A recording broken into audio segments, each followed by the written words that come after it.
kami mau seharian 24 jam jajan serba pedas lagi yang ada di sekolahan. Nah, sekarang jajannya edisi di SD Turangga. Yang pertama si kami langsung sapok sama si Amang tukang bacil. Ya udah Mang, beli aja 5.000-an. Ternyata dapat banyak loh, 2 bacil yang besar sama tahu sama bacilnya yang kecil-kecil. Bismillahirrahmanirrahim. Pas dicobain teh, wah ternyata bacilnya enak banget. Teksturnya teh bara-bara empuk tapi ada urat-uratnya gitu, masih berdaging tapi ada acinnya juga. Sarapan sedikit, kami teh pengen yang pedas-pedas. Ya udah nyari tukang seblak, ternyata nemu tas si teteh tukang seblak prasmanan yang harganya teh cuma 1.000-an aja per toppingnya teh. Ini mah si tetehnya teh benar-benar bager pisan, si kami 10.000.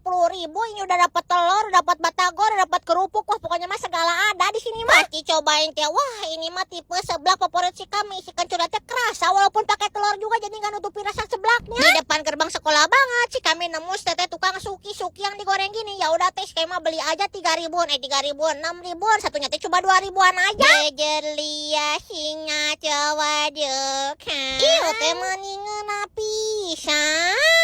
Sarapan sedikit kami teh ternyata nemu teteh tukang dimsum. Ya udah teh beli aja 5.000-an. Ternyata satunya cuma 1.000-an aja dong. Walaupun satunya cuma 1.000-an, tapi rasa dimsumnya teh enak, bener-bener nagih banget sih, kami juga langsung suka. Belakang lagi sedikit Arik Bek teh ada yang jual sushi, harganya cuma 2.000-an aja. Ya udah kami beli 10.000-an juga. Ternyata yang isian abon ini enak. Ternyata sushi dipakein abon kayak gini enak juga ya. Urusan minumannya masih kami beli es teh biar tenggorokan si kami segar, sehat dan bersahaja. Lanjut part 2 atau jajan-jajanan pedas di mana lagi ya?